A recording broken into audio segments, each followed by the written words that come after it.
I call the meeting to order. 2:30, roll call, Martha, Here. Sue, Here. and Smith is here. We got two non-publics. I'm gonna make a motion to go into non-public session 1, which is gonna be RSA 91A32C, and session 2, RSA 91A32C. We have two of them. Do I have a second? Second. Roll call, Martha, Yes. Sue, Yes. Smith, yes. Non-public for 2 sessions. 2:31.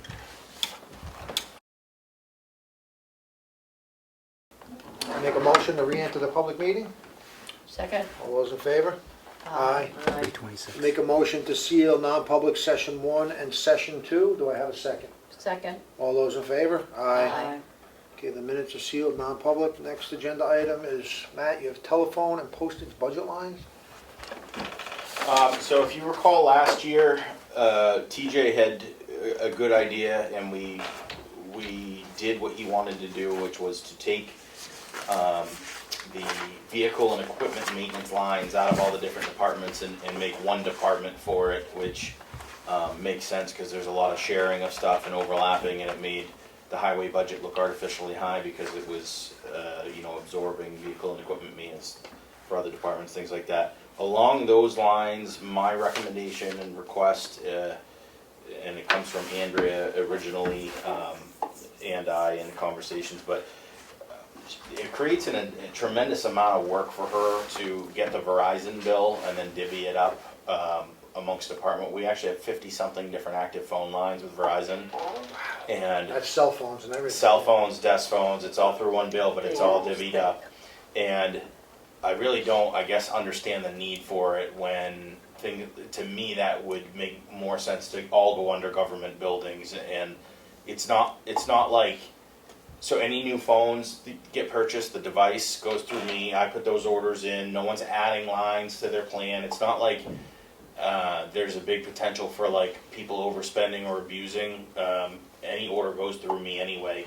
So I don't really understand the need to create all that manual tracking, and to me that would be similar to TJ combining all the vehicle and equipment maintenance. Just have one line under government buildings for like telephone.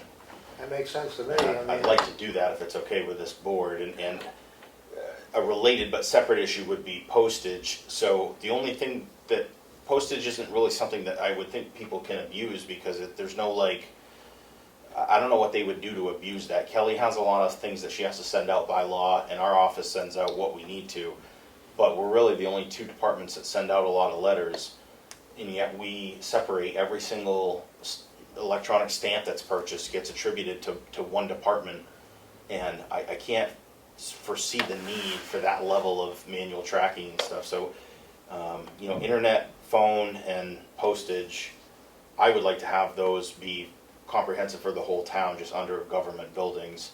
Not saying that we need to spend any more money, but just have them all in one place. And I actually think that would be better oversight, because if you're a taxpayer, or this board, or me, or TJ, I think you really just care about what your total spent is. It really doesn't matter if it's on the left side of the hallway when you come into town hall, or the right side of the hallway where the phone is, to me. So I didn't know what your thoughts were on that, if you'd be interested in letting us just move all the expenses under government buildings. Could you do that with electrical? Yep, could do that there too. And water and sewer obviously will still be its own thing, separate as enterprise funds, but anything that's not its own fund. Planning board, zoning board, and ZBA. She has to keep that. Does she have to keep that separate? Because it's most of what they send out is certified, so. I don't know why it would have to be. A lot of that's paid for by the applicant. Yeah. All the butter notifications is paid for by the applicant for the planning and zoning board. So, Yeah, again, I don't know. And she's still, I should have thought, well, she's still keeping track of it all, so. right. Yeah, it wouldn't change that, but just in terms of when we go to do our budgeting, And instead of having posting. every department head try to figure out what their phones are, I mean, it's absurd. Like what I manage the account with Verizon, and I sign off on it, and Andrea pays the bill. Why we would need each department head to budget for those little things that are kind of uncontrollable for them. Yeah, I've seen it with the breakdown before, thinking that's a nightmare. Yeah, so I would think electrical could go under it too, because heating oil goes under government buildings. Thank you for mentioning Heating that. oil's all into one.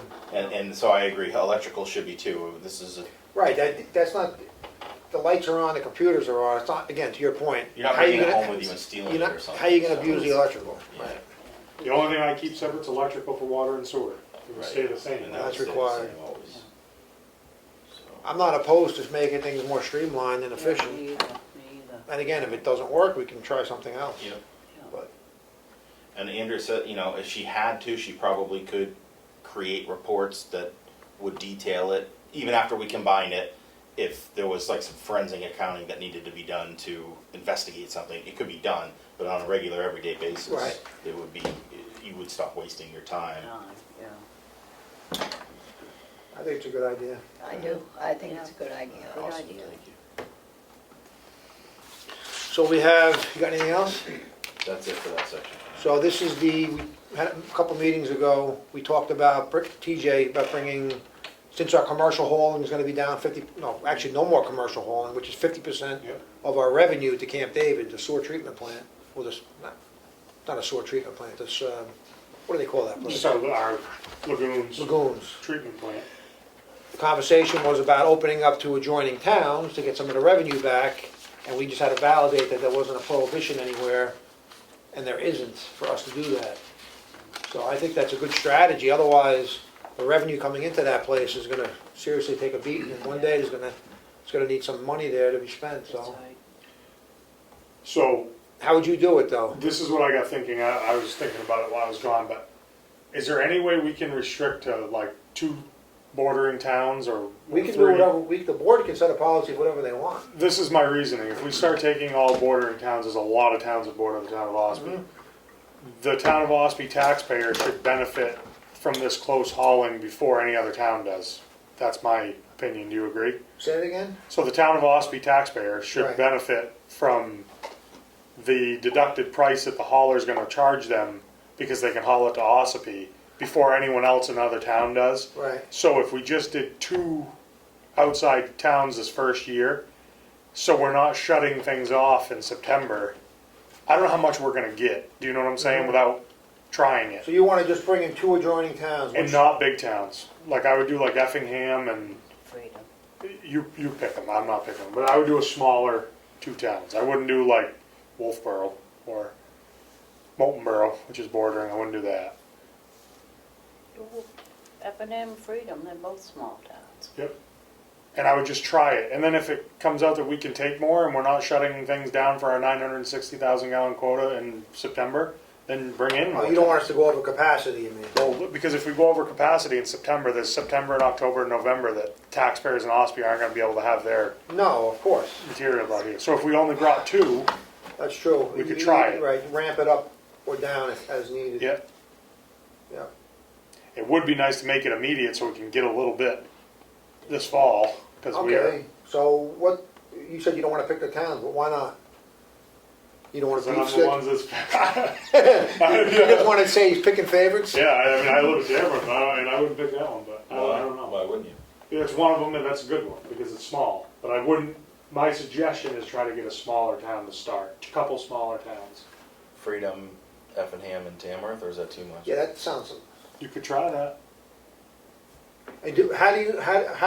who tracks the amount of waste coming in? I assume you do with the reports. We do. They have to report it to the state, so it's, I always thought like, well, this is bad, because they can just put whatever. But what they pump into their truck that they charge the person for has to match what they pump out. Okay, so it's a fair. And that's all with the so it's- state, so it's yeah. tracked. But you don't have to wait for a monthly report, right? So that, I know your point is you don't want to get too far ahead of what we're allowed. No, we keep track every day of what goes So in you're there. gonna have a good sense quickly whether it's working or Yep, not, and you could yep. quickly retract Quickly the retract, yeah. ability, so I don't see any harm in. Well, I'm gonna know in the first week. Well, then, I Right, would go a month, because yeah. you want a sample size. this fall, usually a lot of people wanna get it pumped before winter, so. If we didn't open it up to the other towns, what do you project that we would end the year with for volume? Well, it's not a full Really? year, because we haven't, this is the first year where commercial's been cut out. Yeah, I really don't know, man. I think if you brought it open to 3 towns, I think you're gonna get a lot fast. So you think that's too much, is what you're saying? I think 3 would be a good This year would be a good rest of the year to try 3 because we've gone all year without, we're real low, we're only halfway. Oh, I So think run we 3. definitely do that then. And then we'll know next year what. Is to it do. easy to track which town it came from or not really, so that No, I'll just know what you'll notice Yeah. a anecdote? But how do we, so if we open it up to Effingham, the guy comes in, what does he do when he pulls in? How does he dump it? Who's he accountable to? Because that place isn't staffed. It is, it's got Joe there. Oh, he's there every day? Yeah, well, Yeah, but he's out mowing in the field. Yeah. he's there, but they have to put a slip in the mailbox or they can't. There's a camera there. Right. It's not a, But if we have to shut it down because we're hitting our capacity, how are we gonna keep them from coming in? just call them, tell them they I can't. guess. Haul out of there. I guess, just give them a notification. Their slip has to match where they got it from, Right. or they can't. Mhm. There is a tracking system that makes it legitimate. Because I was worried about that, and I still would like to see a scale go in, because then there's no question. Someday, but not now, obviously. Right. Okay, so you want a motion for 3 towns? Yep, if you want to do those 3 towns. So I'll make a motion to allow sewage residential only, correct? Yep. From Tamworth, Effingham, and Freedom on a trial basis? Or you wanna, Yep. on a trial basis until, You can do like 30 days and see what it does. well, on an ongoing trial basis. Okay. Do I have a second? Any more discussion? Nothing? All those in favor? Aye. Aye. Ongoing meaning, Yep. stop it at any time if it's proven not to work, so. All right.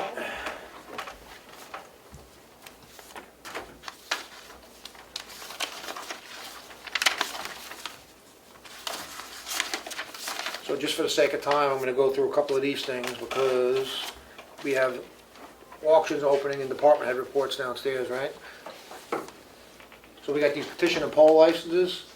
This is for Duncan Lake Road. These are normal recurrences. How often do we renew these? Oh, these are yearly, I forget. But one's for Eversource, one's for PSNH, and one is for the town. All on Duncan Lake Road.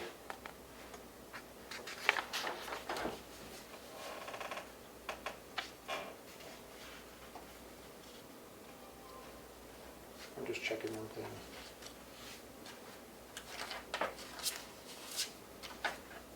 That's always yearly. Okay, I'll make a motion to approve the 3 petition and poll licenses for Duncan Lake Road. License number 45-0844. And I believe they all have the same license number on it, because they're all the same. Yep, they do.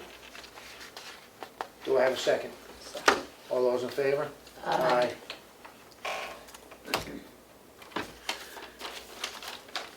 This is we have the state of New Hampshire for the reimbursement? Yeah, there were a couple missed signatures at the bottom that they didn't mark where they wanted us to sign, so they brought them back and put stickies on them. Okay, so I'll just make, this is a form from the state of New Hampshire, from the DOT. It's for easements on some town property for road work with drainage easements. One's a permanent drainage easement, one's a permanent slope easement, and one is acquisition of a 2,700 square foot temporary construction easement, all located at, first one is 1115 Route 16, next one is just on Route 16, no cross address, and the other one is 1255 Route 16. And the town's gonna receive $20 for one, $100 for the other, and $700 for the third. Make a motion to approve this? Second. All those in favor? Aye.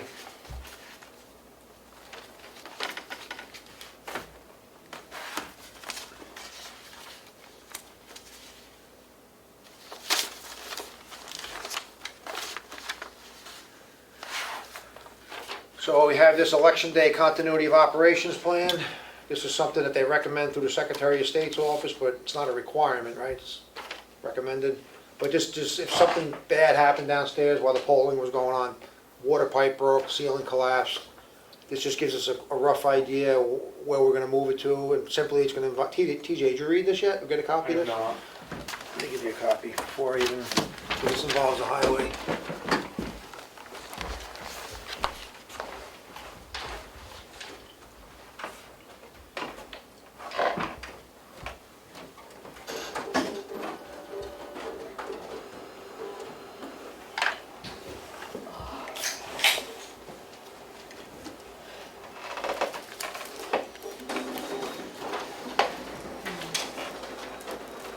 So,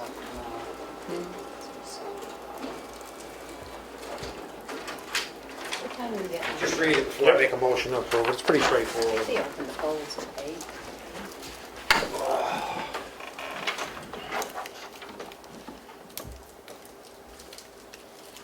So for the camera, this is just, gives us an alternative polling place if something bad happened in the town hall and we couldn't continue with the election. And to put it simply, it's gonna move it to the highway garage. And there's a Okay. short plan here how to do it. It's gonna involve the highway guys, just moving some equipment. And Yep. odds of needing it are very slim to none, but.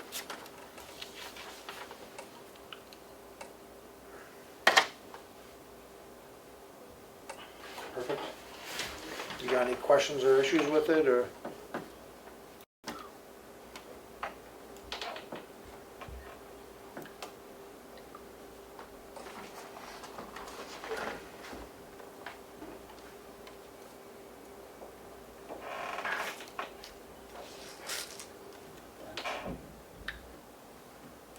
Good? Yeah. What do you got? You I got, should know this, I can't remember, I don't think the backup generator runs the highway garage, it only runs the fuel site. no, don't you have a separate one down there? No, You don't have a generator at the we have a highway? little one you move around. Really? Plug the voting machine into I'm that. almost positive it doesn't run, I know it doesn't run the lights. Doesn't run anything in the, it doesn't. Okay, it just runs, it just runs the fuel site, and it runs the town hall. that would be a problem. Run an extension cord out from town hall. Hmm. Well, he has a small generator. We have a were small, I talking could get, about I don't launch. know if I get lights on, but I get some lights in. Well, Get some- we have no other option because you can't use the school. The school's in session, so, and this is our next largest facility to use. That's, I thought they changed it. I Most thought of the the schools schools are were closed. no, I thought they were open for Because- election day. Well, no, because some towns use the school for their elections. Right, The power going out wouldn't prevent you from voting. Because with all the doors open, the garage does not need lights on to see. right, polling closes at 7 o'clock. But Yeah. November it won't. November, Yeah, that's an issue. it's gonna be pitch black. I'm just gonna double check on the garage, but I should know it, I don't. And the polls open at 8, correct? 8 o'clock to 7. Yeah. Yeah, 8 AM to 7 PM. Are you checking the school, Matt? Yeah, exactly. I'm pretty sure Effingham School. Effingham is because they use the school to vote. Well, they're No, I not, thought- they're not in this election, the voting, I'm looking at Effingham right now, the voting's at the municipal offices for tomorrow. Oh, really? Really? Yeah, So Effingham, so the schools are open then? schools are open. Yeah, so, They- does run. And in the primary, in the We have to general, switch it maybe, over, but it does maybe they run. will. oh, it does? People. Oh, okay, Yeah. good. It does run. I don't know why I didn't think it did, but. Okay, so that fixes our dilemma. Cool. I'll make a motion to approve this election day continuity of operations plan. Second. All those in favor? Aye. All right.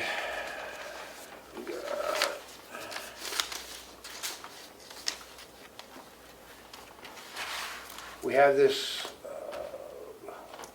this is for the institutional exemption update. This is regarding the BTLA case. Matt, you have a note on here to approve the changes that are in bold, Mhm. so I guess I'll read this. They were already made in the Avatar, but should be ratified by board vote. I'll just read the whole letter, because I mean, that's already 2 paragraphs, so. This is from Todd B. Haywood, our municipal assessor.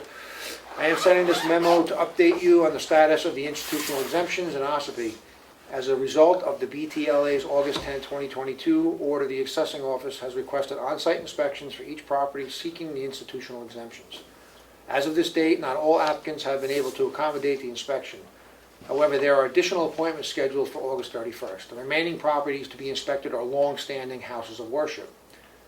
Since the August 10th order due to the on-site inspections and the recent court decision regarding the New London Hospital Association versus the town of Newport, the property located in Ossipee, which had previously been prorated taxable versus exempt, is owned by Huggins Hospital, but is used as a medical office, which according to the recent Sullivan County Superior Court decision, doesn't qualify it as being exempt. It appears this property should be taxable in its entirety. Also, upon further review, the building owned by the First Congregational Church has several buildings owned by them, but not used for religious purposes. The town has been taxing 2 buildings which are leased to other entities. They are map 93 lot 20, 70 route 16B, lot 20-1, 68 route 16B. Additionally, upon my inspection, I noted the building on map 93 lot 25-1, which was a house of worship, is currently being used for storage of seasonal decorations. In this case, the building should be taxable. The church parking lot is partially on this property and should be prorated as exempt. Additionally, we requested the articles of incorporation for all properties seeking institutional exemptions. As of this date, there are 4 who have not provided their mission statements or articles of incorporation. They are the Ossipee Historical Society, Huggins Hospital, Moultonville United Methodist Church and Water Village District Community Church. Wait, that was wrong. Moultonville United Methodist Church and Water Village Community Church. I'm sorry, I put those together. Cornerstone Christian Academy has a mission statement in their financial forms provided with the Form A12, which was the paperwork submitted sent to the IRS. The BTLA provided a worksheet to be filled out for each institutional exemption request. This information and process has been adopted by the town as a result of the BTLA order. However, since the worksheets have only been available since the August 10th order, we have filled these forms out to the best of our ability. The first part is regarding the paperwork, which we have obtained as I indicated. The second part is filled out upon a physical inspection, which at this time we have visited most of the properties but are incomplete. We are hopeful that the inspection will be completed prior to the filing of the MS1. As I mentioned, the remainder are long-standing houses of worship. Sincerely, Todd Haywood. Any questions on this? No? No. I make a motion to approve and accept this letter from Todd Haywood. Do I have a second? Second. All those in favor? Aye. Aye.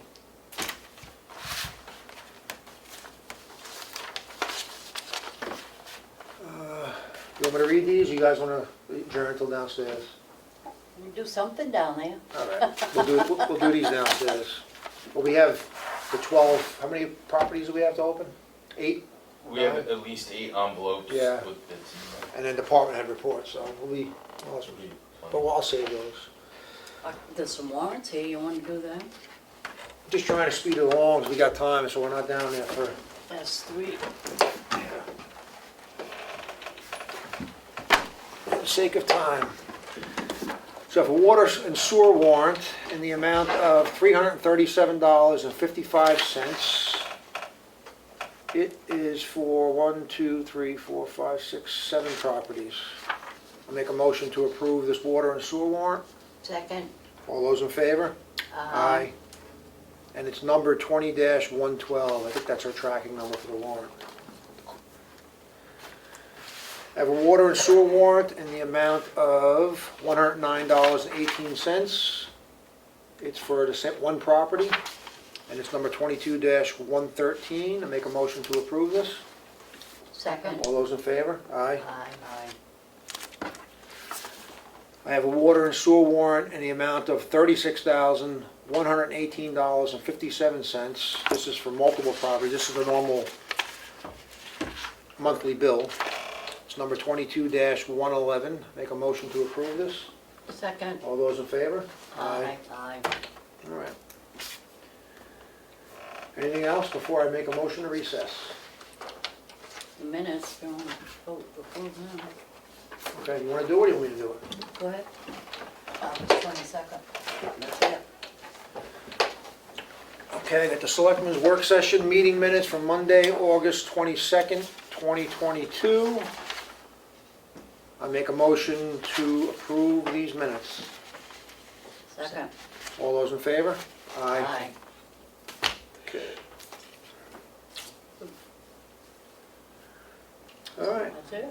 Yeah, we'll recess. Make a motion to recess till 4:15. Yeah. Second. All those in favor? Aye. 3:51.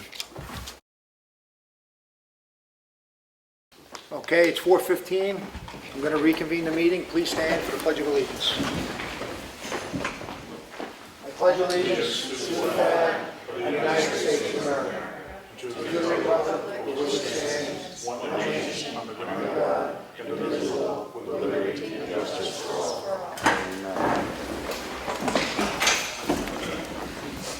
Okay, I'm going to open the meeting to the first public input. Just state your name, please. My name is Bob Bowie, and I live in Center Ossipee, New Hampshire. And all through this summer, we, heard a lot about how we're tightening up on a lot of the laws that weren't followed for many, many years, and that's pretty admirable. It's nice to tighten it up. Tomorrow is one of the most important days, obviously. We have an election coming up. And I have a package here I'd like to deliver if I might approach each one of you and give you a copy. What we're peeking at is a preliminary indictment to the United States District Court. Thank you. You're welcome. Thank you. Very welcome. I have a few copies if anybody would like to follow along. Mr. Bowie, I just want to make it clear, we have a public input policy of 5 minutes. I This should will have be told you brief. that from the beginning. But thank you, go right ahead. As you see on page 1, it looks apparently we got 136 town clerks that's possibly going to be indicted or subpoenaed. If you page to page 4 or page 8, you'll see that our town elected official, Kelly Skean, is on that list.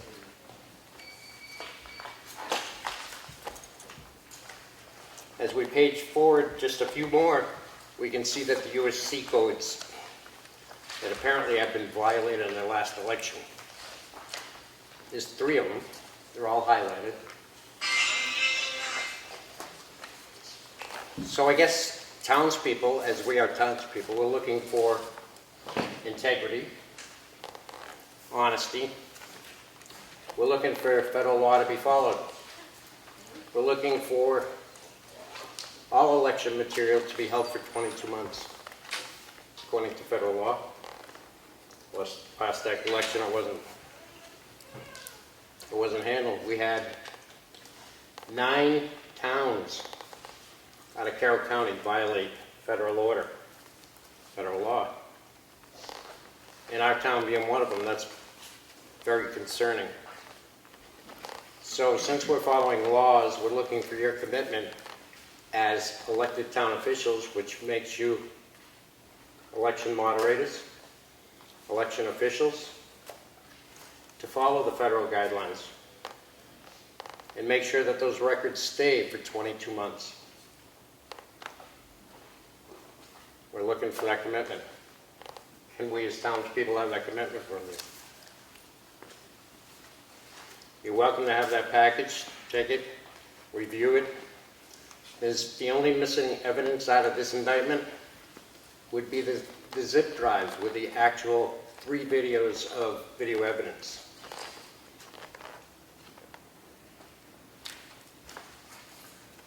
Would anybody else like to view? What's the crime? The crime Oh, is sorry. setting election. Ma'am, if you have a question, can you please address it to the board? And then I'll allow Okay, I'm sorry. I just would like to know what the crime is that the indictment's for. Okay, did you state your name? Gail Lauerman, 5 Past Conway Road. Thank you. Mr. Bowie, you can answer that if you like. The indictment would be for taking our election information that should have been held for 22 months and sent it to Concord, and LHS Associates formatted all the drives. That way, it prevented our entire state not the ability to have an audit. Right? So they blocked all the audits. Okay. Okay, so just to add to this, breaking news this afternoon, coming right out of Windham, New Hampshire, we have again ballots that are absentee ballots, and I'll be willing to share this with you, that are folded again on the ovals that now kind of miscounts elected, people running for office again. So we haven't corrected any of the problems yet. If I can approach, I would be happy to show you this. You can approach and show us. So we still have issues. And you can see that the ballot's still folded on the oval. So we still have issues with our Dominion machines and things like that. We're really looking to clean this up. Yes, ma'am. See, it's folded right across that oval. Yes. Wait 1 minute, Mr. Bowie. Yes, sir. Would you like to view? Yeah. Right across Yeah, that yeah. oval. Would you like to view it? Okay, so we still have election problems.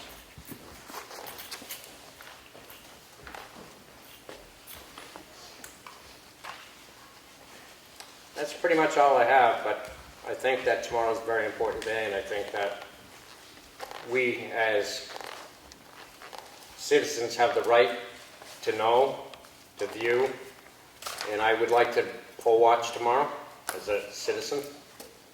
And we hope for the best. And we hope that we have your commitment on honesty and upholding federal law. Do we have it? I have to review. You just gave me a 30-page document, and I think I need to read it before I commit anything. Okay. Honesty and integrity is something the board's always going to do. Yeah, you're up for election yourself. Yes, It's very important. yes. Thank you. Thank you. Go ahead. I'd like to ask you a question. Thanks. Did you ever- Dennis. Just address the board, please. Thank My you. name is Dennis Agenda. Thank you. I live right in Center Ossipee. You need to address the board. You know, He's not going to do I've it. worked on the election committee now for about 8 years. And you want to look at me and tell me that I'm not honest and I had no integrity? Oh, I would never Now, wait a say minute. Dennis, I'm not Dennis. finished. That's not what he You said. got Wasn't to you, address sir? us, because otherwise it's going to get too personal. I think that It this wasn't you, gentleman, sir. It had nothing to do with that. It had No, a let zip me drive finish. that went One to of the the, wrong you end. always let Dennis finish, and then I'll give you a Yes, sir. chance. I'm getting a little sick of hearing all these accusations about this system we have in this country. I was here for 7 or 8 elections. Everybody here is very careful in every step they make, okay? You want to talk about honesty? You got people coming here and giving their time so that everybody can come in here and vote. Many times you're on the street, you hear people bitch and complain about the system we live in. Well, I don't think more than about 30% of the people come to vote in the first place. But yet, they bitch and cry and whine about this and that and everything else. This gentleman here, you have a right to have your opinion. Thank you. But before you came here and brought this accusation, maybe you should have volunteered and come in and work with the election committee, Certainly. see how it works, see who takes charge of things. You've got representatives here from both the Republican and the Democratic Party that are watching all the time. You have representatives here for the Attorney General's office. This is well taken care of. All these accusations, no one has ever showed real positive proof of any wrongdoing other than maybe someone made a mistake. An honest mistake. Material might have got set someplace. That can be found. I'm sorry, I think you're full of it, okay? You have a right to do what you're doing, but I think you're full of it. Sorry. Thank you for your input. I'd just like to say, I think, Dallas and Maria. I'm sorry, Dallas Emery. I think Dennis is misunderstanding, and I understand him being upset, but he's misunderstanding what he just said. He just said that they were just supposed to hold on to the records for 22 months, and they did not do that. Doesn't mean anything else. Everything else went fine. Everything here went fine. Yep. That's not what he was saying. He was saying that they were supposed to hold it, and they didn't hold it. And now it's gone. And we can't go back and find it because it's gone. That's all. I think it's just a misunderstanding. It's just a federal law that we didn't follow. Go ahead, Maria. Maria Moulton, Center Ossipee. Just wondering what the source is for this packet of information. Want to answer that, Mr. Bowen? Yes, this is actually from Brenda Town and Marilyn Todd. They were the founders of the Election Corruption in Wyndham, New Hampshire, and they're the ones that filed suit. And what are they? Attorneys? They are they are part of a New Hampshire organization that is for the people. Would you like a copy? You can feel free to look at it. You can even take it home. Any other public input? Matt Bailey. I'm representing the Center Ossipee Fire Commission. We were talking earlier about the new truck you guys got for the watering roads and using hydrants, and it's not that we're trying to be adversarial with the town or anything like that. What our main concern is the state of the water system. I know those guys are working overtime trying to keep everything running, and we're down 2 hydrants and they haven't been fixed, and it's been a couple of years. So we're concerned more usage right now would be detrimental to fire protection for the village district. That said, we want to come up with a plan, because you probably won't be using that this fall, right? It's probably going to be next summer type thing. No, we're using it right now. Okay, so what we'd like to do is, as we've talked, the fire department, nobody there can touch the hydrants unless they're trained. We call the fire or the water department every time they crack a hydrant. It's basically like a chain of command for that hydrant. If something happens, then we'll know. Because we just don't want the crew to show up and they go to use the hydrant and something's wrong because nobody reported it and they didn't know or whatever. Not saying that would happen, but if it does, then there's a whole other pile of issues that we have to deal with. So we just need to come up with a more concrete plan. Something we discussed was maybe you guys having some dry hydrants around town to use, something like that. That way it's not even an issue. But that's something that we'd have to discuss going forward. And that's what we're just nervous. Did I miss something? Well, I think we're just nervous about having another hydrant go down, and whether it's time or materials or whatever, it just doesn't get put back into service, and now we're down one more. We'd rather have it if it's going to break during a fire, not while you're filling the truck. You got me confused on the hydrants, though, because we haven't had any hydrants down more than 3 months. That's not true. Okay, name it then. Right next to Mountain View Station, That's- right down on 16. The one on Mountain View Station is about 3.5 months, 3 months. That had The me one up. down there, I already discussed. I was plowing snow when you put that sock over the one in front of us. It got fixed once and then it's got back into a broken again.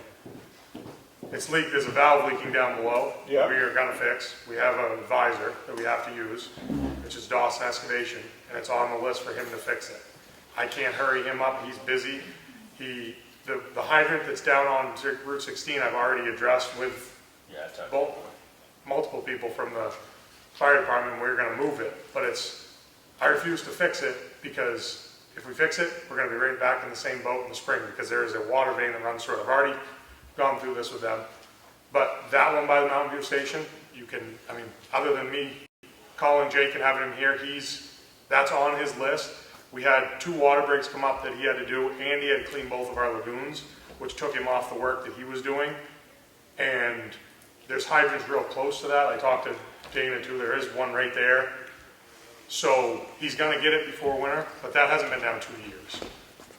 Okay, but that kind of brings us back to, so we're down a hydrant either way, but we're waiting on the contractor. Yep.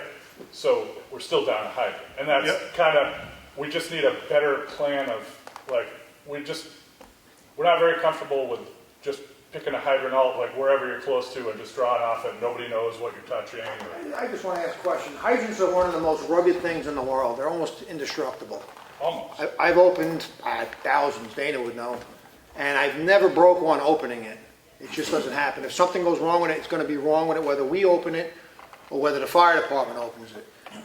Actually, testing hydrants is one of the best things to do to ensure their long-term operational stability. Make sure the valve is moving, the water flows, and everything works. So if these guys do open a hydrant to get some water, that's actually a good test to ensure that hydrant is still functioning. And if in that process, it fails, they then can report it to be fixed directly to the water department. Exactly, but Right. these are things that we Yeah. want just, we need a framework of how this would work, not just, like, we'll take some money off the rent for the hydrants and you guys can use, I mean, we want to work with you guys and want you to be able to do everything you need to do. But Just may I just ask, what do you mean rent for the hydrant? Take rent off for the we hydrant? pay $2,200 a month for the hydrants to the water department. Yep. Right. So the town has a long-standing mutual assistance with the water department. For example, we plow Camp David all winter long and we don't charge them. I mean, there's this little bit of give and take between town departments. It's all tracked through an iWork Yeah. program that we have. So, And just like this past month, we hauled all the grits to Camp David for the lagoons. Yeah. That's a mutual agreement. I keep track of how much work is done, what equipment is actually priced for that equipment. So we had truck 6 down there for 5 days. I keep track of that. So this is all we're asking, is we need a framework to keep track of what's going on. That's all we're trying to figure out. So you want the iWork, Well, no, we need, I mean, The way the system works now is the fire department uses a hydrant. Yep, They notify the water department that day. yep, They go out and check it out and make sure there's nothing wrong with the hydrant after they've used it. yep. That's all we're looking for from the town. If you guys are out with your water truck and you open up a hydrant somewhere, you make that same phone call to the water. They check it out and make sure nothing happened to that hydrant. Because there's nothing more important than to say it's a fire hydrant. And it should be working when the fire truck hooks up to it. Every time they All use we're it, saying is that there's some kind of a process there so that someone on, heaven forbid it happened, but somebody on the town crew was to go fill up, not knowing, break the hydrant, not even know that they did something to it. Drive away, and then a fire happened nearby, and they need that hydrant, and there's nothing there. so just for clarity, I'm not interrupting, I just want to clear up, what you're asking that when they open a hydrant to have the water and sewer verify that it's still functional after they close it? Right, just like they do now from the fire department. Right, well, yeah. I guess you could just relay to your highway guys that after they open the hydrant, just they have to tell me. tell you You guys that, are asking for a phone We're just call looking for to, someone to follow through on it, the same way the fire department does. I think they're saying they want to be notified when you guys crack a hydrant, So, when you open a hydrant. No, I think it's just to notify, well, excuse me, sorry. yeah, go ahead, John. So when we use it for the fire department, we have to know, as the people that lease the fire hydrants from the water department, we notify every time we crack a hydrant, the water department. So we just want that same That's been happening process, for 20 years. no, So you want the highway guys to notify the water department? yeah. I don't see an issue with that. No, there's no, I mean, I'm in charge of the water, sewer, No, and I don't the have, I highway, don't, so I. does the board have an issue myself. with that? No. Yeah, they're gonna know when we use it, or I'm gonna know when the highway department uses it, so I'll know when we can check it. One good thing is everyone that uses those fire hydrants down there is as trained or more than most people around with fire hydrants, because other than me and 3 other guys, they're all on a fire department, so they know how to use them, which is good, and we only let them hook up to them, so. And we do, 90% of the time, we fill off that dry hydrant down at, Mill Pond. Because honestly, with this new fire truck, it's easier. It runs the pump and just. well, I get the efficiency of that versus a little hot Yeah. pump off the back. It makes a lot of sense. Yeah. We just want to make sure that there's kind of like a chain of. Yeah, and I can same as print the out, fire department I can does. print out and show you how I keep track of Yeah. how much work is being done for water and sewer, so that as far as the rental part from you guys, we're paying probably more, because we're actually, That's not really our issue, it's just that You just want accountability. we just for need the site. accountability that, okay, like Yeah. when we have to call, or you guys gotta call you guys, and I know it's Yeah. the same guy, but Yeah. it gets recorded, I'm sure. Yeah. And that's all, we just want that going forward. Yeah, So that's it's fine. recorded, just so there's they know who's Yeah. cracking what open. Yeah, and if You we can don't, record that in iWork, right? yeah, and if I don't use I think we've used the dry hydrant 6 times, and we've used the hydrants once. So Which- it's not- I can send you when we use a hydrant, that doesn't matter to me either. I so. don't, we just want Yeah. some He sort just of wants to ensure accountability. that Yeah. it's functioning, that it's not left in a broken state, which I Yeah. get. Yeah, And that's all. talking to Jimmy and Tracy, that it's actually better for the hydrants that we're doing it. Oh, you gotta exercise. Taking 3,000 gallons out every time, and it's, you know. Well, that's what happened in front of the restaurant, it just sat there. Yeah. Yeah. And that is being fixed, it's just we're. No, I know, it's not All a the parts magic are, wand, you can. all the parts are laid right there, they're right in the, Yeah. we actually, we ordered more hydrants this time, so that. Well, I know if you one- were waiting on a couple of them. and- Yeah, if one we breaks waited for now, we have parts. one on hand, but, Yeah, yeah, that's no problem. yeah, that's all we were looking for. Yep. Yeah.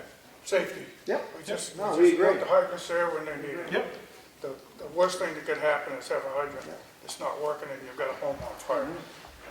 After they set up Everybody's in gonna front. be upset Yeah, about Yep, that. no, that's fine. But it could happen anyway, but at least if it does, then there's a, Yep, that's all. Great. Yep. Yep. We're settled? We're good? Yeah, that's, we just wanted to. I'm just looking for some kind of a Yep. control. Yep. Go ahead, ma'am, state your name, please. Gail Arman, 5 Casa Conway Road. I'm the current treasurer of the Knox Mountain Landowners Association, and I'm sort of on a little bit of a fact-finding mission here, and I'm not sure whether this is the correct venue, but our association is teetering on the edge of implosion. And what I want to know from the town, or the selectmen in particular, is what is the town's responsibility towards the residents that live there? There are 26 homes. Of the 26, 16 are year-round residents, and 15 of those are over 60. I just, want to know what happens if we can no longer care for our roads. Our association exists just for the maintenance of the roads. We don't have tennis courts or beach or any of this stuff that other associations have. It was formed 60 years ago or more for people mainly as a vacation home, but fast forward 60 years and most of the people there are year-round residents. We have 2 children that have medical issues up there. One is permanent, year-round, the other is seasonal. And so my question to you is, if we can no longer, both financially and organizationally, maintain this association, and by association I mean the roads, plowing and making them passable. As you know, Knox Mountain's a mountain, so we get a lot of erosion. What is the town's responsibility towards the residents there? We have no responsibility, it's a private road. So what does that look like? Do you put a chain across? No, it's a private road, you control access to it as a part of your community. So if there's emergencies, you just don't come up? Emergency, like fire department, you want to Like speak? fire Yeah, or police? Dana Cullen, Chief of Center Ossipee. So we've actually had a couple instances where we've had a couple chimney fires up there, and it has been difficult to get trucks in and out. Roads are bad, We would not come. right? You should know that. It could cause damage to equipment, and we would have to call a department that had a four-wheel drive Okay. apparatus, which would take some time. So yeah, Doesn't there would do be, a fire any good. yeah, there would be a delay for sure. All right, and rescue? Same with rescue? Yeah, that'd be a little bit easier. Those are a little smaller, so, All right, yeah, there's a little leeway. that's rescue. Yeah, same, yep. Okay, so that's the answer to my question. the town couldn't take that over until the road was brought up to state spec anyway. Right, which Is would there any be, way to make that happen? well, here's the issue with that. It would require every property owner in that community to sign on. And then the monetary upgrades that would occur to that road, that bill will be spread across every property owner within that development. The broad tax base doesn't eat that. Right, would that be a bond, like a I- 20-year bond or something? I'm not That would sure. have to be, the residents would have to, of that, Yeah, it'd be a- would have to pay for it. Once they got up to state spec, then I would believe it would have to. Well, there is a way for the town to do it, but then there's a betterment assessment that's assessed on their bill every year going forward. That's a legal thing and Yeah, we went down this road Right. about 5 or 6 years I remember that, ago. yeah. Yeah, I don't know who was on the board then. I was on the but- budget committee then. yeah. Okay, and it got pretty close, but whoever was handling it sort of dropped the ball on our end, and so it never went through. But, I mean, it's getting to the point now, we have a lot of seniors who are living on Social Security, and the cost of the roads are getting prohibitive. So I just really wanted to know, to report back what the town would do if we could no longer maintain. So if you want to pursue that, contact our town administrator, we can try to figure out the actual process. But You sound somewhat familiar with it from 5 years ago. A little bit, I Yeah. wasn't. But it's a pretty big process for that to happen. Say again? It's a pretty big process for that to happen. Yeah, I know, And every- because yeah. the roads are part of our deed. Right. So we have to sign that over to the town, but anyway. The big thing is the cost. What's that? The big thing will be the cost. It's the cost, yeah, I know, but it's a cost now. And it's getting difficult to meet, so, anyway, thank you. Thank you. Any other public input? Being none, I'm going to go on to the opening the sealed bids for tax deeded properties. Matt, can you write down what I open here?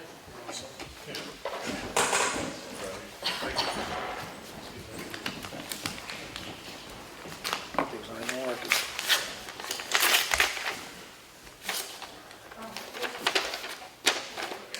Okay, this bid is for 67 Ossipee Mountain Road. Colby Tanner, 80 Elm Street, bid $5,000. So I'm going to separate these in piles.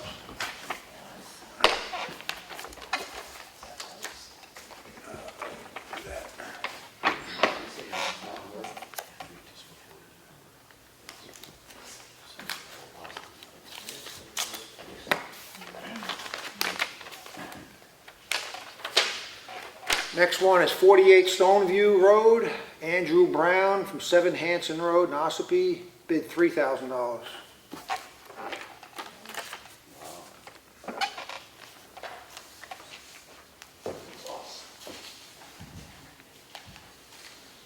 Oh, they taped the heck out of this thing.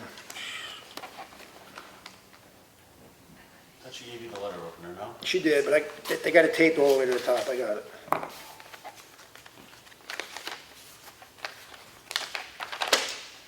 Next one is 67 Ossipee Mountain Road, Tammy White, that lives at 69 Ossipee Mountain Road, bids $15,000.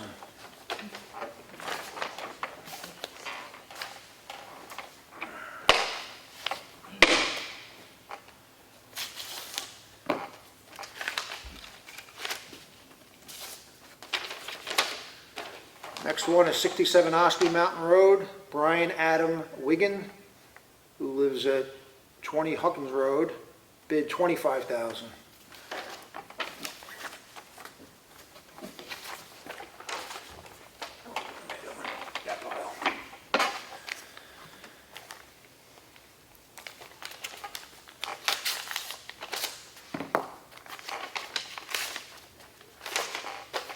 'Okay, this is for 177 Route 16B, Jonathan Clark.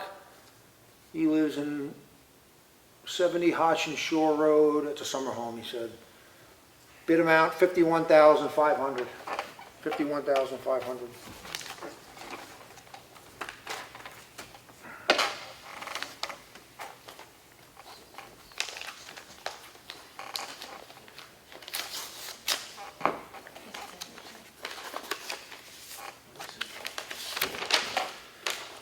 .48 Stoneview Road, Samantha Harris, lives at 20 Huckins Street, bid $2,000.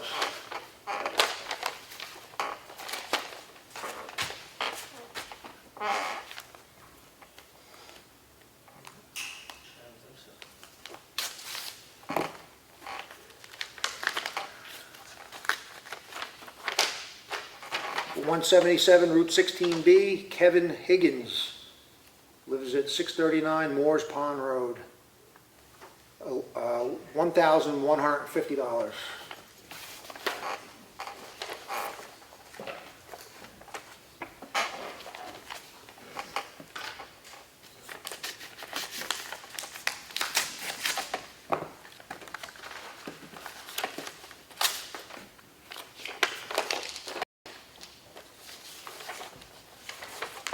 That's just a cover sheet, just so you know.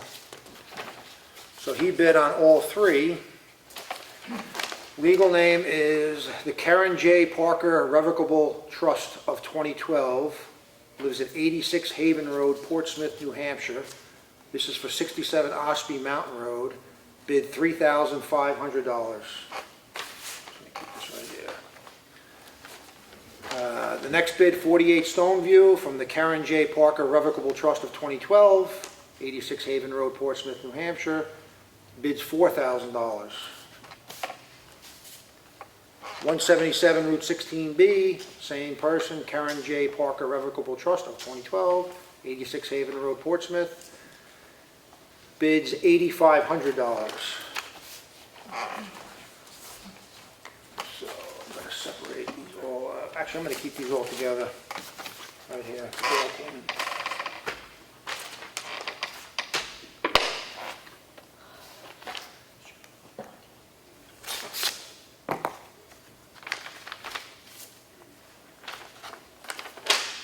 Next one is 48 Stoneview Road, Joshua Harding, lives at 34 Diamond Ledge Road, Sandwich, New Hampshire. Bids $7,777.77. You want to read it for yourself? It's here. That was Stoneview, right? 48 Stoneview. Lucky Sevens.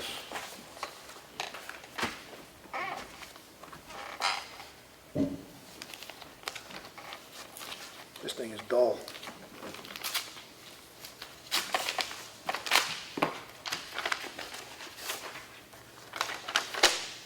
Next one is 177 Route 16B, Jennifer L. Benedict, 287 Level Heights, Sanbornville.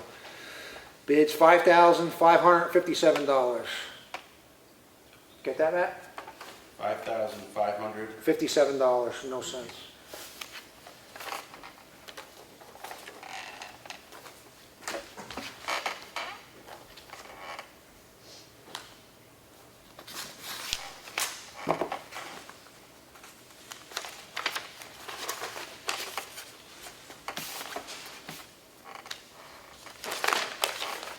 '67 Ossipee Mountain Road, Robin Atwood, 838 Route 16, Ossipee, New Hampshire. Bids $10,500.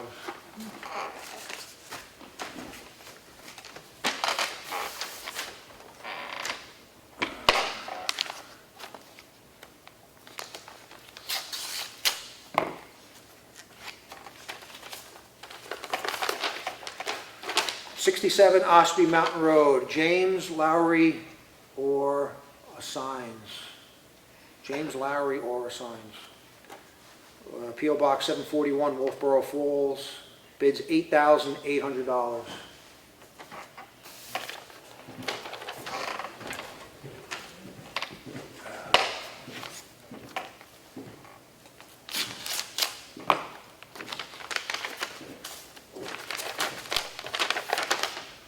'48 Stoneview Road, James Lowry or Assigns. Bids $5,600, $5,600.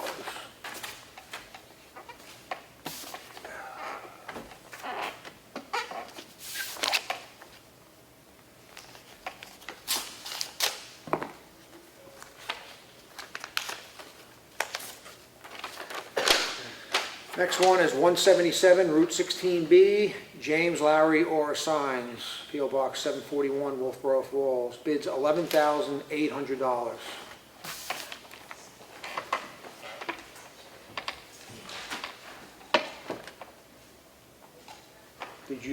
That was the last one.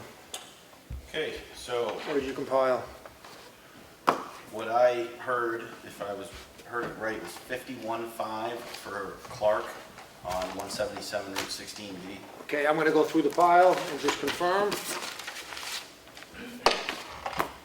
Just to make sure. It's the first one, John. What? It was the first one. 51,500, yep, he blew everybody out of the water. Yep. And on Stoneview, I have Harding, Gotta the put him all over here. sevens. Hold on. Stoneview is what? 777777777. Yeah, that's this one. Yeah, that's the highest. Let's put that back here. And on Mountain Road, I have 25,000 for Wigan. For Wigan?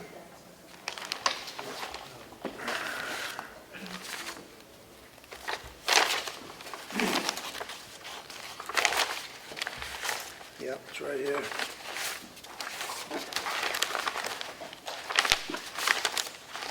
Yep. Let me just check this. This is the pile of the one guy I put all three in one. I'm just gonna make sure he's not higher before we make a final thing here. Nope, he bid 8,500 on 177, so. Not even close. He bid 4,000 on 48 Stoneview. Oh, and he bid 3,500 on 67, so no, he's no good. All right, so we have three highest bids. Is the board ready to make a decision on these?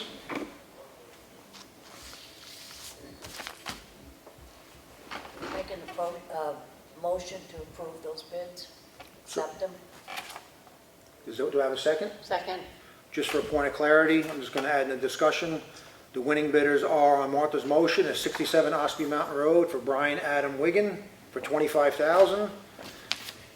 The next one was 48 Stoneview Road, Joshua Harding for $7,777.77. And the last one was Jonathan Clark for 177 Route 16B for $51,500. All those in favor say aye. Aye. All those opposed?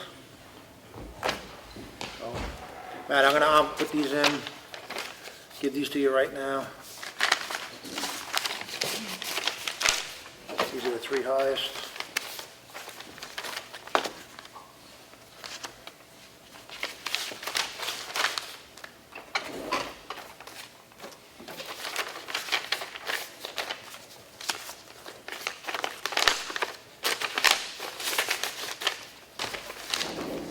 I am gonna need them all. Yeah, I'm just gonna give you these now.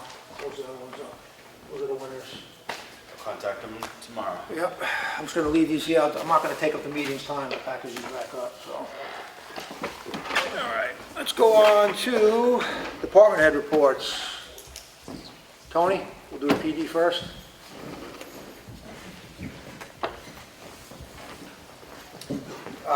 You'll see I changed the format on the way I present my department head report. Well, this one, because it's been 3 months since I reported, so a lot happened. So I had to get real detailed about it, so it's going to take a little longer. And I broke down our department to administrative, detectives, and patrol division, because that's how we operate. We have basically those 3 divisions. So it's been over 3 months since our last meeting, wicked busy summer. In the month of June, on 16th, we hired Officer Llewellyn, who was sworn in, and she's currently in the academy on her second month, month and a half. During the first week with Officer Llewellyn, I had to, I started the training with her for 2 days, where she's issued all our department policies, procedures, manuals, and I also have to set her up on all IT devices. This takes like 2 days. Lieutenant Ripley had to take her down to get uniforms down in Scarborough for these uniforms and Neptune's for our dress uniforms. Sergeant Kessler got her qualified on the firearms that week. During that week, I also created a sergeant's examination for the sergeant's position. When there's an open position, if you want the position, you gotta express interest, and you gotta take an exam now to see if you're qualified to be a sergeant. Had a chief's meeting on June 9th. The court requested I take on another day of prosecution, so now I have court on Tuesdays, Wednesdays, and Fridays. Since our last meeting, I've done 47 hearings, and I also have done grand jury indictments.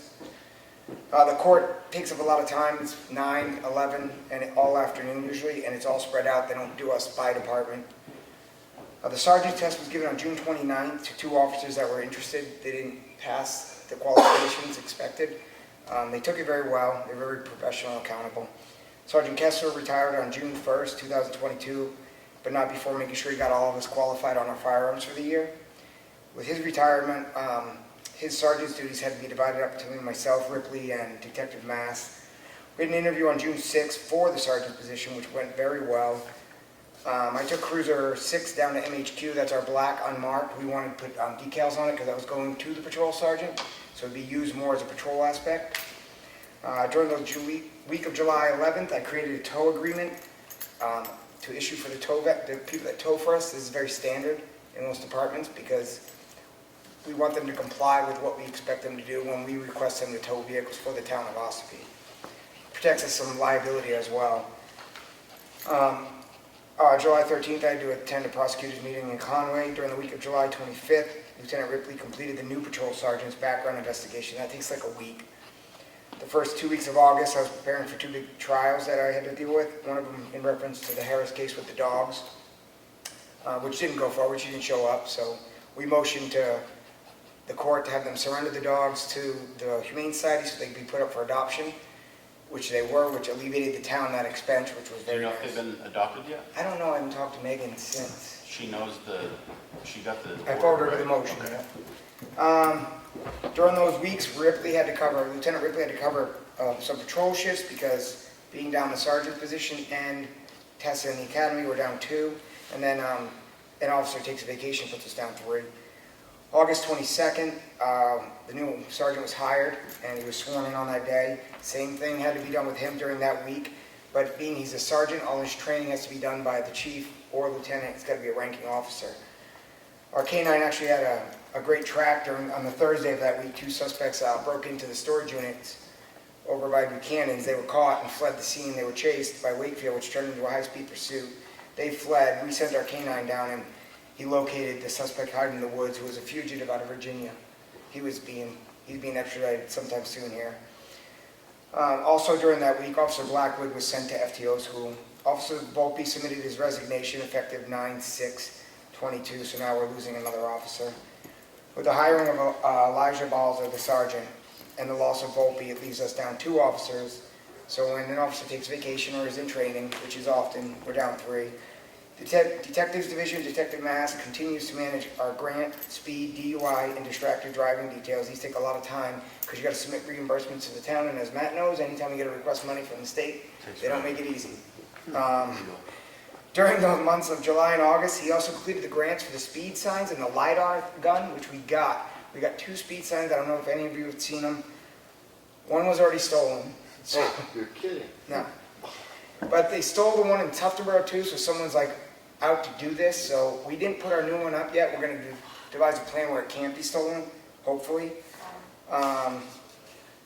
The signs are really cool. They collect data. So if someone complains about speed on your road, we hang them. It collects data for that week.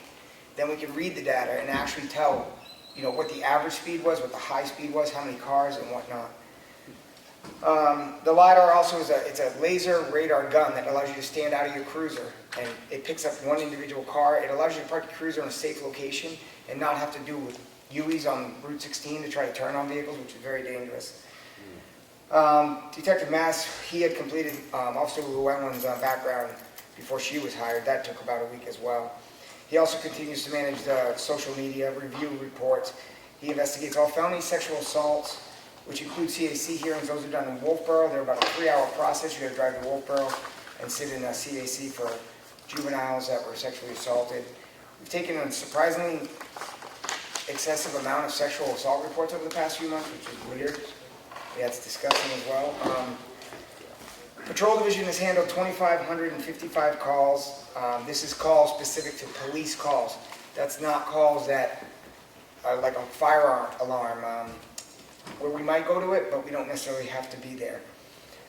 I highlighted some of the higher call volumes we handle through patrol and some of the calls that take a lot of time up out of your day.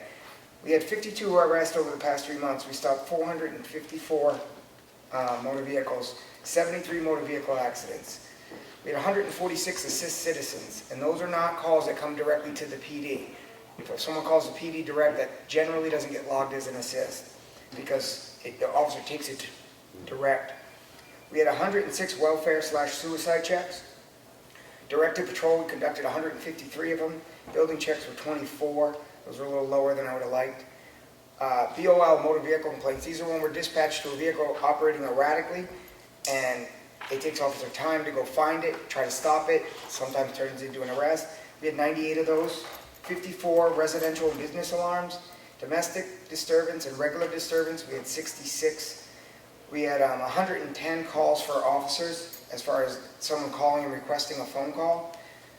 11 juvenile issues, noise complaints, 15. We served 68 paperwork service or restraining orders.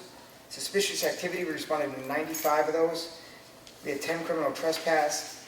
We had 5 untimelies during these past 3 months. We had to conduct 70 VIN verifications. We had 11 violations of protection orders, and we had to handle 65 domestic animal complaints. The patrol officers did. I deducted the ones that the dog officer handles. We had 85 total, but 65 the officer had to take care of. I know it's been a while, but the 4th of July, I just want to touch base on that, Old Home Week. It went very well. The only issue we had was in the parade. Everyone knows how those guys run the ATVs, burning rubber, and they're having fun. We're pretty lenient about it, but this year one kid crashed his dirt bike in front of the school and got hurt. And us as officers standing there and this happening, we kind of don't look that great. So we're probably going to have to tone them down next year. If they're totally out of control, we'll probably have to remove the rider from the race. And then just some big calls we handled over the last 3 months. Obviously, we were involved in that officer-involved shooting. We had a fatal motorcycle crash during the bike week. And we had a barricaded subject a couple weeks ago that was threatening to shoot police officers if we came up the driveway. That's the past 3 months, the summer in Ossipee. Thorough report, thank you. Anything else? Thank you. All right, guys. Thank you. DJ? Make it shorter. I'll start with water and sewer. I completed and submitted the sewer groundwater permit, which is due every 7 to 10 years. The last one to actually do it was Martha, so it was a little while ago. Daily maintenance and data recording at all pump stations. The last part of our lead and copper requirements have been submitted, and they were accepted. Dug up and repaired curb stop at 82 Moultonville Road in order to turn on the water service. The bar rack is being completed, which should be done shortly. In the meeting upstairs, it has been voted on by the Board of Selectmen for us to accept haulers to haul from 3 towns that border Ossipee, which should bring in the revenue for the sewer department. Been working at Pine River Pump Station, replacing the old Schedule 80 piping to eliminate future leaks. Called the Valley Road for lower water tank levels. Alarms, a new battery has been installed to hopefully help this. A big thing that we did is we cleaned Lagoon 1 and 2, along with the settling pond at Camp David. And in the past, it was $25,000 per lagoon. We did it for $26,000 for all 3 lagoons. Our advisor helped us with that. Dawson Excavation did a great job. There had been a water service under the resident of 82 Route 16B. The water is now shut off. Repairs were made. Ground maintenance around all the pump stations has been done. The groundwater discharge permit, like I said before, had been submitted to DES. We had to fabricate an 8-inch piece of pipe for use of the lagoons to keep debris and work. We actually had to take the new truck and flush the baffles that go between the lagoons, and they've never been done. They were very full of roots and everything, but that truck has so much power it just blew them out. Worked with a hydraulic company at the pump station to rebuild the main flowmatic valve that controls when the sewer gets too high, it pumps it to the Camp David, and the meters are red. That was water and sewer. Going to go on to highway department. We had a lot of heavy rains this summer, and they happened in a real short period of time. We would go a long dry spell and then have a heavy rain, so we had a lot of washouts, and we flushed a lot of culverts. 94 miles of road have been graded throughout the town. Roughly 65,000 feet of roadside has been ditched. Over 150 culverts have been cleaned out. The water truck lost the engine in it. We got our use out of it. It's 1974. So we got a new 3,000-gallon water truck. Had several heavy storms throughout the town with down trees. We cut a tree at Doors Corner Road, Chickville Road. We did a lot by the dump. If anyone's been by it, we cleaned that whole hill out, tried to get more sun in there for the winter and to get more visibility when you pull out of the dump. The Y field had a pine tree that was hit by lightning. The town administrator and one of the selectmen went over and looked at it, and while I was gone on vacation, they had that cut. 2 trees at the intersection of Chapel Road and Ossipee Mountain Road have been cleared out. This was addressed after Selectman Simpson mentioned the block sign, so we took care of that, so that's all open. We helped OCC remove a wall and haul debris to the dump. Finished shed roof off the side of the salt shed. 23 driveway permits were addressed throughout the town. 42 complaints were addressed and resolved by the town highway foreman and myself. The beaver issues still continue, which we address as they arise. Heavy rain caused potholes, which we addressed quickly by our foreman and crew. We'll go on to the vehicle maintenance line. All town vehicles are being thoroughly gone through by our mechanic, getting ready for inspection. Half of our fleet has been inspected. The tires have been purchased to get us through the winter month until we get into the next budget. And as everyone knows, tires have gone through the roof, $300 tires, $600 now. Scott completely cleaned and organized the entire mechanics bay, and he did a complete inventory check on all supplies. And my iWork system has been adjusted to that as well. We go on to the transfer station. Hazardous waste day was a complete success. We raised $650, about $650 in donations. Over 200 vehicles visited the site. I'd like to thank all the volunteers from Effingham, Tamworth, and Freedom, along with the members of the highway crew, Neil Eldridge, Chris Vidham, and Sean Barry. It was hot that day, so it was good to get that done. We're filling 3 or more compactors over the weekend. That's over 60 ton of material going through that facility every weekend. New credit card machine by our town administrator has been installed, and I talked to the guys today, and they said it's working great. Good. I do want to thank the transfer station employees. If anyone's been through our transfer station, you know it's looked better than it ever has. They're keeping up on trimming around there. The buildings are being cleaned. Things are being swept. Proactively, updating keeping things organized. It really does look good. The annual report has been completed and accepted by the state. I'm going to move on to government buildings. Brush at the Y field was cut and chipped. Mowing and trimming has been done weekly. Vandalism kept Chris pretty busy at the Main Street park up here at the gazebo. The gazebo's been vandalized all summer. It was addressed by Ossipee Police Department. They did a great job, and it has stopped somewhat since that happened, but obviously they can't be there 24/7. Cameras have been installed at the town hall, thanks to Matt and the highway crew. Improvements to the playground behind OCC are on the schedule and will be done shortly. Keep that up to date.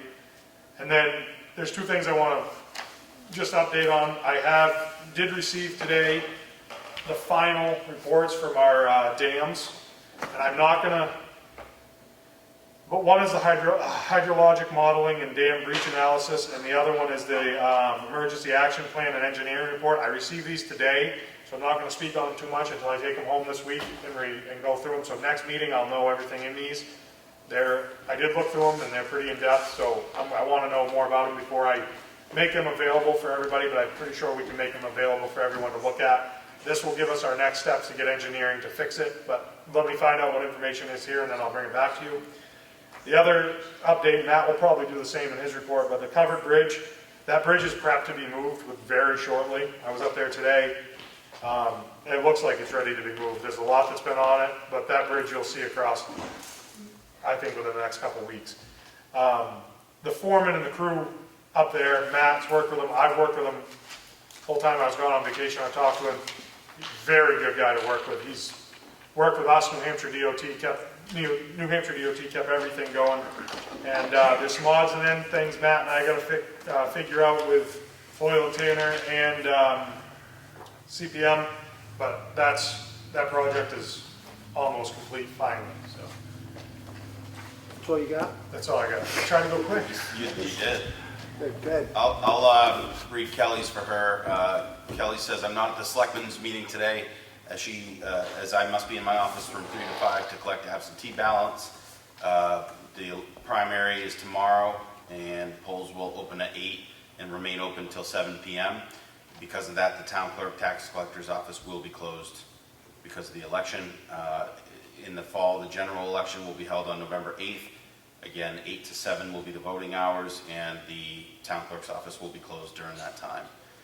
In the month of August, the town clerk collected $135,383.82, which includes auto, boat, vital records, dogs, dump stickers, and miscellaneous. On the tax collector side, in August, they collected $185,360.12, of which $70,795.87 was from the tax kiosk online. The current outstanding balance is $993,912.64. And looking to the future, we are getting ready for tax setting, and then once the tax rate is set, they'll be setting the second half bills. They will be due at least 30 days from the mailing. You can pay your taxes in person, the drop box out front, in the mail, or at the tax kiosk online. I also have the rec departments here. Summer day camp went great. We were at full capacity every single week. The staff did an amazing job making sure the children had a great summer. We had an outdoor movie night in June with over 75 people in attendance, and we'll have another one this Friday. It's going to be at dusk at the Ossipee Central School, and they're going to view Sonic 2. In the fall, the programs are getting ready to start back up. Our numbers are as high as ever for almost all of the programs. We've added some new programs that will begin later in the fall, including Nerf Nights that will be very popular. That program is almost already full, and it's still 2 months away, so really good participation. Adult programming continues to include refit and oil paintings, which are starting back this month, and we'll have an adult paint night scheduled for November. The tennis and pickleball courts at Constitution Park were completed 3 weeks ago and look great. Now that the courts are in good shape, the plan next year, that Justin's plan is to offer a tennis and pickleball lesson if we can find instructors for that. Pickleball, I know, is hugely growing in popularity. Constitution Park received a lot of usage this summer, and a large part addition of the disc golf course seemed to be a huge hit with users, and the Friends of Constitution Park have been doing a great job, as always, to make sure they take care of the course and the park. And the same people, the Friends of Constitution Park, will be installing a 12 by 10 pavilion next month, hopefully in October. It's going to be right next to the playground and should be a great addition to the facility. As we've talked about previously, they received the funds through a grant and through their own hard work, so it comes as no cost to the town or the taxpayers. For the Selectmen's office, some of the things that we've done, I personally spent a lot of time with the departments this summer, including building and zoning and rec. I was able to spend a day with the rec department and kind of see what their controls and risk processes were, watching the kids, and also just that we put a valuable product out there in terms of the value. I think it's tremendous, and I'm proud to send my son and feel safe with him there. The audit results came back. They're excellent. We hardly have any recommendations, and there's really just very minimal things the auditors could find to even recommend due to a lot of the work by this administration, the board, and the finance director, Andrea Picard. Because of the financial policies put in place, we have gone from an unassigned fund balance of roughly $800,000 2 years ago to $2.3 million in this audit. So I anticipate that a decent portion of that can be given back to the taxpayers to reduce taxes this year and still have a good nest egg to keep us in line with our policy, the DRA. We did spend a bunch of time responding to the most recent BTLA order, which was the Board of Tax and Land Appeals, and that included further revisions to the assessing policies and the exemption audit for the assessing department. We advertised the tax deed and properties for sale, which came to fruition tonight. Received a court decision on 30 Moose Ridge, which I had issued an order to vacate under the health code. That was upheld swimmingly in court. The attorney finished drafting the turnaround agreements for Deer Cove. We'll need to acquire signatures now from the property owners and then bring them back to the board. TJ and I will work together on that. I did build a preliminary budget committee schedule, which will go in front of the budget committee in September for approval. We did have an extended medical leave of our boards and commission secretary. Unfortunately, Angie's not here tonight, but I wanted to thank her for picking up all the extra work. She worked crazy long weeks, including night meetings, to absorb a ton of the duties that would normally be on the other secretary, and we thank her greatly. Recently, I applied for a housing grant that would be worth up to $120,000 to the town for simply allowing new affordable housing to be built by a developer in town. And as TJ said, TJ's worked really well with all the players in the bridge, and I've been quite involved. John's been out to a meeting as well. The bridge could possibly go across the river as soon as this week. Because it's a regular construction project, they're going to put it across when it becomes time. So there's no public announcement of when it's going to go across. I know that would be ideal if there was, but due to the nature of construction, when it's time, when they get ready, they're just going to do it. So it's not going to open immediately. There's still quite a bit of work to be done, but we could see the bridge across the river as soon as this week or next week. And that's it for me. Tennis courts, back to the rec, they're finished now, right? Yep. They're all resurfaced, and the They look pickleball awesome. lines and everything? Pickleball lines, yep. Good, They were locked for a little while to let it cure, and then we unlocked Right. it, or Justin. okay, good. All right. Gonna move on to the red folder documents. Martha? I have the financials for this week ending September 10th with a check date of September 12th. Total payroll was $32,959.11. General funds expense was $228,119.97. Nothing from the water and sewer or the Whittier Bridge expenditure this week. That's it. I have a notice of intent to cut wood or timber. Map 70, Lot 2. Acreage of lot 268 acres. And taxes have been paid, and there are no cemeteries on the lot.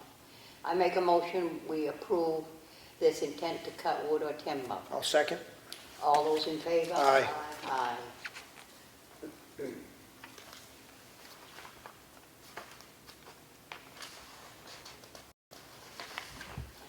I have a request for a clerical abatement, map 29, lot 1, sub 418, 110 Nichols Road. The assessing clerk's recommendation.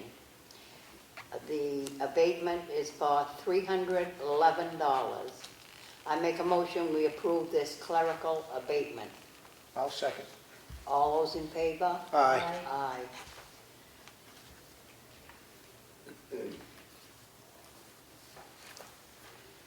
I have a warrant, a yield tax levy in the amount, excuse me, in the amount of $1,872.17 for map 115, lot 16. I make a motion that we approve this yield tax levy. I'll second. All those in favor? Aye. Aye. Have a notice of decision from the planning board for case number 2209-SPRA. It's for tax map 66 lot 12. Josh Kate, CO 455 Route 16 LLC, received a conditional site plan amendment approval to add 3 separate 4-unit multifamily structures for an additional 12 units to the existing 16 units for a total of 28 units. This is the property, the old Brick Manor building. It's zoned for this. He's rehabbing the old Brick Manor, and he wants to put 3 additional four-family structures separated on that property. He's got about 15 acres down there. And that's what Matt was referring to with that grant.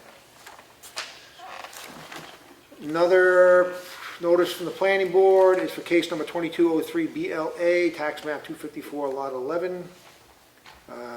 They were granted a boundary line adjustment of 0.21 acres from parcel 254-011.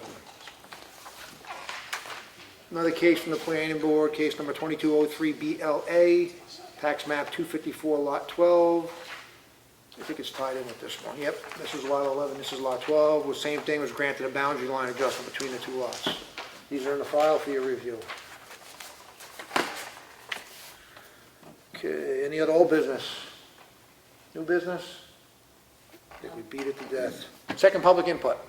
Go ahead, sir, state your name. Bob Bowie, Center Ossipee, New Hampshire. How are you today? Okay, good. So a couple of things just kind of got briefed to me right now. That was one court case that just went down in the Superior Court in Rockingham County on September 9th. That would have been Friday. In that court case, we had actually an attorney, Mr. Madison, testified that the state has approved for this election and moving forward the ability for all voters to have their ballots hand counted. Also, on August 25th, 2022, Secretary of the State Office, Mr. Fitch, in a training video, has provided ballot procedures and election officials and has stated the same. They're also saying that, not to argue with voters or anything, but open the machine and place the ballot in the side pocket inside a hand counted, so witnessed by many people. So I assume that you all have taken that training video and you're all aware of that possibility of us wanting our ballots counted by hand. We've heard about that. So can we do that? Go ahead. So I just, Moderator, the town clerk runs that portion of the election. and you are moderators. We're not moderators. According to that federal law, you are. Not in the state of New Hampshire, Secretary of State handbook, we're not. There's an elected moderator, and that's Katie Reserve, and she runs the election. And the other thing is, since Kelly wasn't here to Yes. be part of any of this, and she's collecting absentee ballots, and I showed you tonight the actual problem we have with absentee ballots being folded on the wrong crease and over the wrong oval. Are we verifying those ballots that we're not running into the same problem here? Because I'm pretty sure we are. Katie's, they're not gonna be open until tomorrow night. Okay, can we verify those? Yep. Tomorrow. Thank you, that's all I have. Any other public input? I'd like to say something. You all know, my name is Dallas Emery. So, over the past, 2 months or so, I've been going around town, everywhere I go, and talking to people about running for Congress. And I keep saying, well, whether I should do it or not. So what I found out is that this is a two-party state, Democrat, Republican, right? So Matt Mauer is on the ballot as a Republican pick. I don't understand why. He hasn't even gone through this procedure yet. So I'm throwing my name out there to anybody who would like to write my name in there for Congress. Maybe it's a long shot, I don't look the part, but I will throw it out there because I think I could do just as well as any one of them that's in there right now. So I think you would do better now. I think that everybody should vote for me. And if you have any questions, I'd be happy to answer them. Because I'm sure that MUR would love to have me on stage and throw something at me. Oh, you can answer I have a that. question too, Sure, after right. Dallas is done. Jen Dorr. So I want to know, I've been told that 100% was the voting percentage in Ossipee. Is that true? I mean, How many people, the percentage of people? voter turnout? Yeah. No, it's not 100%. Not No? even close. Do you know what it is? Don't hold me to it, but I believe in 2020 presidential, we had about 2,600 voters turn out, roughly. 2,600? Roughly. I'm going off memory when I looked at the Okay. final tally. I just want to look at that. Yeah. There's a website that we can go on to see that we voted. I believe the Secretary of State handles over that. The website that shows if you voted or if you didn't. Oh, individuals voting? Yes. Well, I'm not sure. You probably There- request that from the supervisor checklist. I would So- imagine. Okay, I did But that. you did? I did that. I couldn't get it. Secretary of State wouldn't allow it. So the supervisor checklist, you check that one? I checked, I asked if I could have the list. Yeah. And she They was said no. told by the Secretary of State that I couldn't have the list, Well, that's interesting. which is against the law. Once again, we don't care about law. Very much so. Okay, so state your name. Bob Bowie again. Yeah. So, since you did hear about this, that people can request their ballots being counted by hand, what have you done to appease the citizens for this coming up We're tomorrow? gonna have to wait and see what the moderator says tomorrow, because she runs the election. And who's going to be the moderator for tomorrow? Katie Reserve, she's been the moderator for several years. Right. She's elected by the people of the town. Okay. And how early can we find that out? I've come here tomorrow and she walks around. Okay, so answers she's questions. been obviously educated as well, She'll right? be here at probably 7 o'clock tomorrow, and it opens at 8, so. Right. Thanks. Sure. Any other questions? Nothing? Being nothing further, I'll make a motion to adjourn. 26th of September, 9/26, next meeting. Make a motion to adjourn. All those in favor? Aye. Aye. 5:24. Thank you.